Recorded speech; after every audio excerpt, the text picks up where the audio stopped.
สิ่งเพื่อนเบิ่งดูถ่ายเบิ่งดูกองใหม่นี่กองโกโปรไนเด้อถ่ายดีเด้อโกโปรไนเบิ่งความคำแพร่เบิ่งว่าตัวได้มันสิโอ้มันเป็นน้ำซิมคาร์ดนี่มันเป็นน้ำซิมคาร์ดอันตัวแจ้งตัวบ่แจ้งอยู่นี่ขึ้นกับโกโปรไนบ่ได้ใส่จักเทื่อของในใส่แต่ของ8กับ11 12รถตัวนี้กองในตัวนี้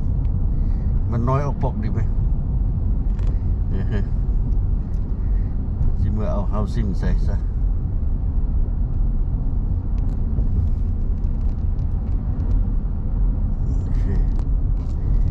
เนี่ยเห็นว่ามันเป็นซิมมันถ่ายได้มันบ่หมดแต่ว่ามันบ่เต็ม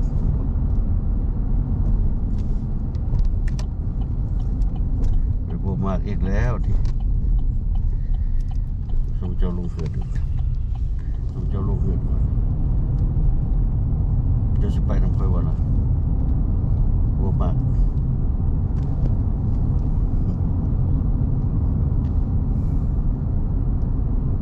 ว้ามันบ่มีกองทางหน้าบ่มีนะนี่สมพงษ์ค่าถึกมันบ่ธรรมดามันมีกองทางหน้านี่พอมันบ่มีเดี๋ยวนี้กองตัวนี้บ่มีทางหน้าเห็นแต่ทางหลังเบรกเอาไว้ไปไทยอันน่ะตึกป่าไปไทยอันเฮ็ดกันอันแนวตึกป่าซะตึกเบ็ดกองตึกเบ็ดดิเอากองดีไปไทยมันก็ตึกน้ำตึกไหนจริงๆมันน้ำมันก็บ่เข้าหรอกแต่ว่าตึกลายเจอลายมันก็เป็นด่างน้ำเดี๋ยวไปไว้ตึกเบ็ดดูดิใส่กองตัวนี้ตึกเบ็ด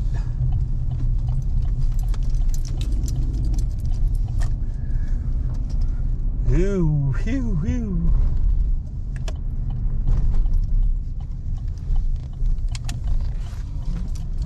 มันน้อยได้ถ้อยถ้อยเขาเลยพอจะเด็กน้อยนี่แหละถ้อยเท่าก็เป็นไงก็ลิ้นถ้อยผู้เฒ่าอันใดถ้อยผู้เท่าเอาเบิ่งทางนะถ้อยผู้เท่าตายโอเคบ่มีกองหน้าบ่มีกองหลังลองกองเก่าก็ไปซื้อมีโมคัดมันบ่มีโมคัดห้าก็เอามาห้าก็ไปซื้ออยู่อาหารเข้ามามันบ่มีโมคัดเอามาลองเบิ่งเอาของโกโปรอันนี้โกโปรได้ตัวนี้โกโปรได้เอามาลองถ่ายเบิ่งบ่ได้ให้ลองสิไปหาซื้อแฮนโดใส่แต่นี่มันได้สิเอาตัวนี้ไว้เซลฟี่นี่แฮนโดเซลฟี่นี่ใส่บ่ได้เพราะว่ามันต้องมีค่าจับนี่แฮนโดมันต้องมีค่าจับสิไปเบิ่งเบสบายผมบ่หรือไปเฟนไมเออร์เบิ่งเฟนไมเออร์ดีกว่าโอเคลองกองนั่นดีเด้อโอ้อากาศแดดดีครับ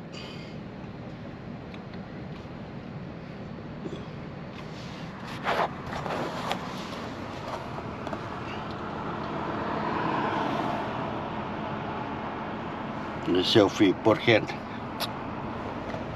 ใช่ไหมเซลฟี่บ่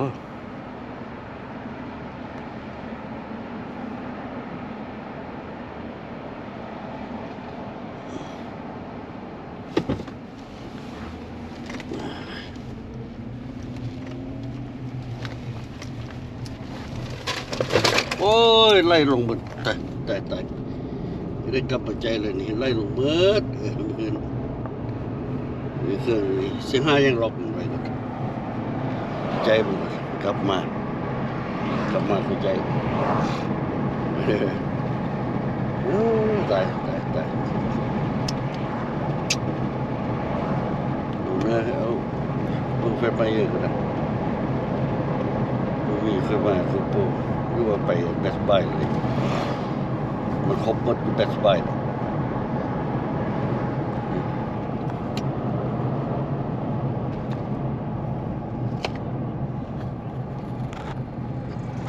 เดี๋ยวรู้สึกว่ามัน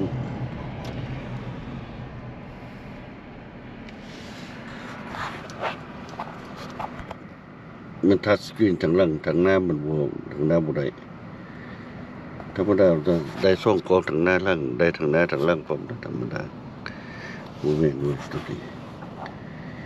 ได้แต่ของหลังโอเคเอาไปยังมาพัดตีนมันว่าริมตัวนี้ริมตัวนี้ให้ยังมาพัดว่านี่ต่างอยู่นี่แง่มันนี่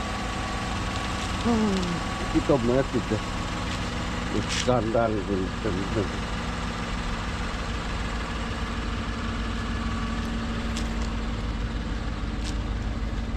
็นกำลังจะไปตลาดกำลังจะไปแวะตลาดเบิ่งก่อน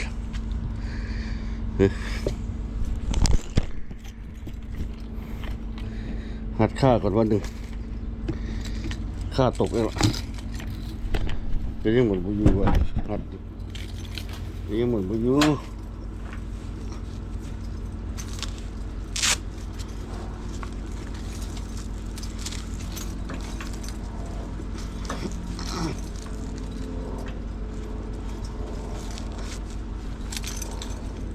โอเคไป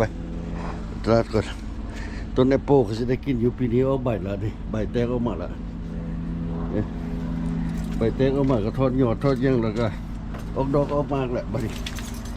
โอเคตลาด